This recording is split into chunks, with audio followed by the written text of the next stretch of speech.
Where do we go for self-care supplies? Target. What? We'll be choosing a cart that has flow. What is this? It's a tea towel with tea on it. Man, thank you to Bloom for sponsoring this video because we gotta get our greens in. They have the mixers. You know what my favorite flavor is? A Bloom. Yeah. Strawberry kiwi. Yes. You know. That's coconuts. Bro, this is real glass. It is, bro. Oh. Which one? You're sweet. Bae, you just get me. So many options. I have too many of these. Me too. This is more us. I already have this. Oh. And it's good for Valentine's. We're literally getting a pedicure in like 2 days, but do you want a foot mask before that? Oh, yeah, because they don't like my feet. Our feet are gonna be so soft. XOXO, your secret love has given you a Oh. Get you. It was kind of stinky. That is a yard. Cow. Festive. This can't stop us from being festive. Ew. This is my holiday rug. Wait, she has that outside. Getting 5-pound weights. Can do like 1 rep. Never mind, we are getting a kettlebell so that we can do kettlebell swings. Ding ding. What does that mean? Kettlebell. This is my 2nd time ever doing this. Final haul. Do you feel self-cared? Oh, baby.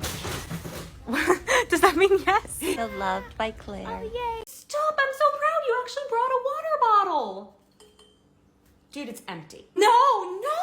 Pick another movie to watch, okay? The last time I watched a horror movie, I had to sing you to sleep. Don't be embarrassed. I'll do it again if you need, but come on. Don't even worry that we only slept 2 hours last night. I brought my Mix Soon Bean Eye Cream, and we can just put this on to help our eyes look less tired. No, yeah, this is so iconic because I love how it helps with my fine lines and helps with like makeup settling under there. Yeah, I know you only have leftover moldy pizza in the fridge.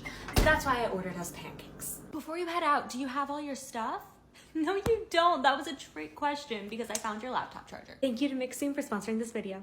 What's the one thing you're famous for in your friend group? Because mine is getting food poisoning. And people never believe me when I say this because I'm a vegetarian. But I woke up the other morning and it was like, here we go again. Then 3 throw-ups later, I was kind of like, okay, I can do this. I can get through this. Until I realized I have to leave my house today. I'm in the process of moving right now. So I had an apartment tour, which I couldn't reschedule because I'm going to Florida the rest of this week. So I show up to the apartment and I'm like, nah, should I tell the realtor?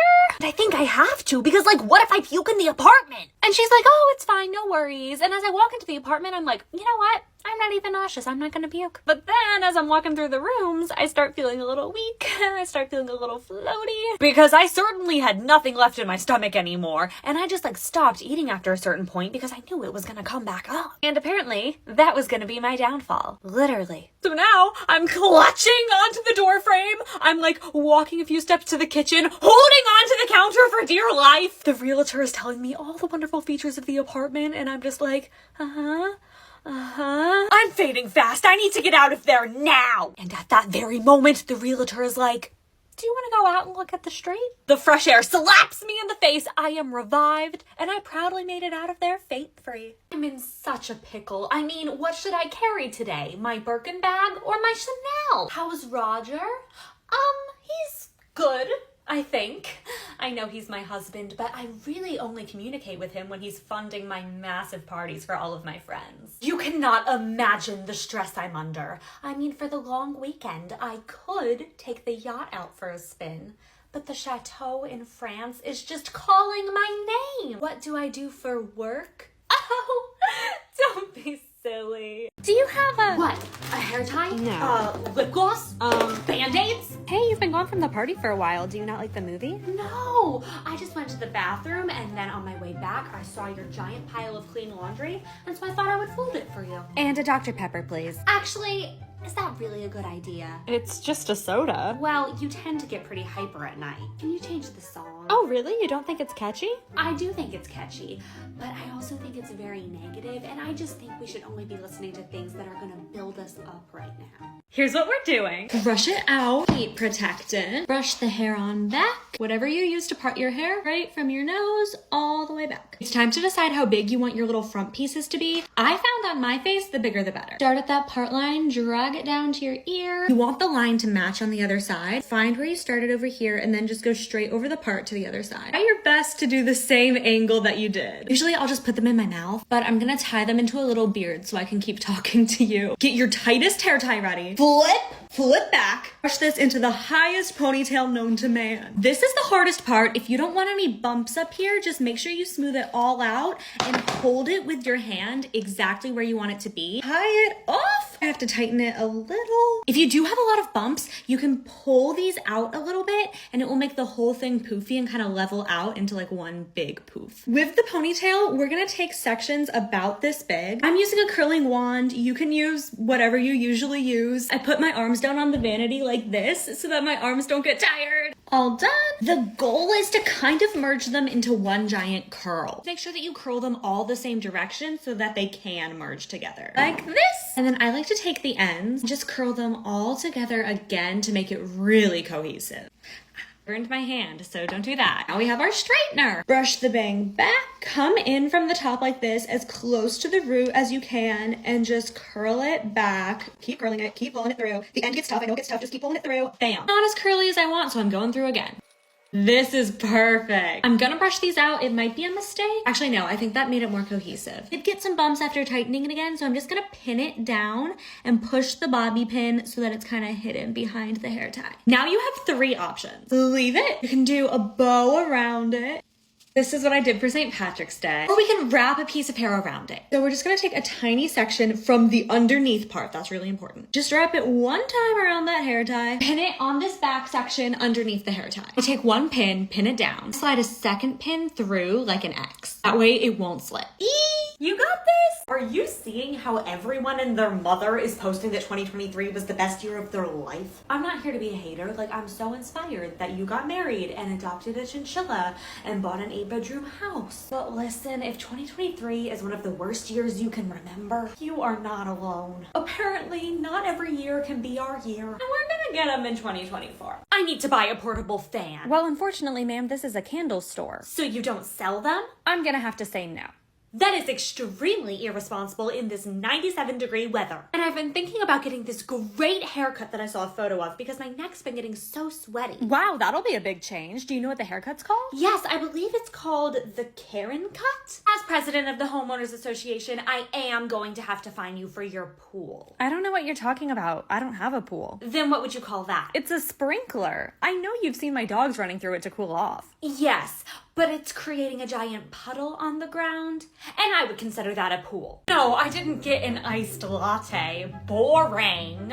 I got an iced pumpkin latte. It is so good to get out in nature. I mean, my screen time is crazy, and you would never believe this, but it is the highest on TikTok.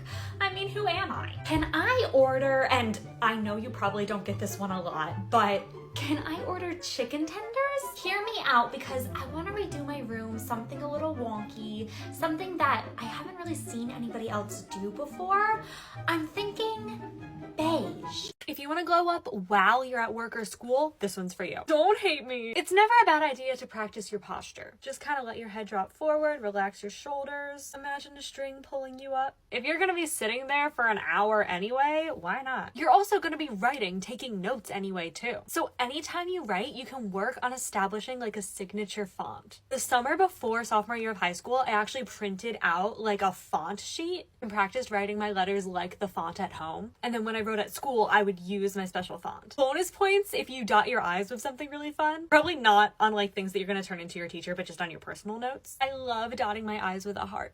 I think anywhere you are for an extended period of time, it's never a bad idea to have a good smelling hand sanitizer, a great smelling lotion, and a lip balm. Bonus points if they're all in the same scent family, because I feel like that's iconic. But really, this just helps you stay feeling clean, fresh, and it's fun to put on hand sanitizer, don't even lie. You have to be careful when you do this one, but if you're like waiting for a presentation to start waiting in line, and you genuinely have nothing else to do, you can practice different hairstyles. I learned how to fishtail braid and a 4-strand braid this way. I still can't really French braid though. You got this? What's the one thing you're so good at without even trying? Because I have been actively throwing up while playing Uno and still won against my boyfriend. Like, when people are really competitive about meaningless things, does it give you the ick? Because it does for me, and so I'm not even trying to be like that. But it turns out I'm freakishly good at just Uno, or so I thought. This weekend, my boyfriend got this game called Rambunctious. Well, it's actually called Rummy Cub, but he likes to call it Rambunctious because I always go, that's not what it's called, and then he always laughs. He had played Rambunctious at his friend's house before, and I truly had no idea what was going on in this game. It has a lot of rules, it's all about numbers, like I can feel my brain expanding as I play. So there's no way I'm gonna win this. Well, I win it! And then we play again and I win it. So now I'm freaking out because does my weird talent not just focus on Uno, but any game? And in the meantime, while I'm trying to figure this out, my boyfriend is addicted to this game. And he has a friend staying over this week. So him, his friend, and his roommate have been playing it constantly. But yesterday, he told me that he hadn't won yet. Listen, he is so passionate about this game, he deserves to win at least once. But last night, he finally won! And I texted him, I am so proud of you, with a million exclamation marks. But that's not enough. He deserves a celebration fitting of the Rambunctious champion. So I made him chocolate chip pumpkin muffins. 7 out of 10.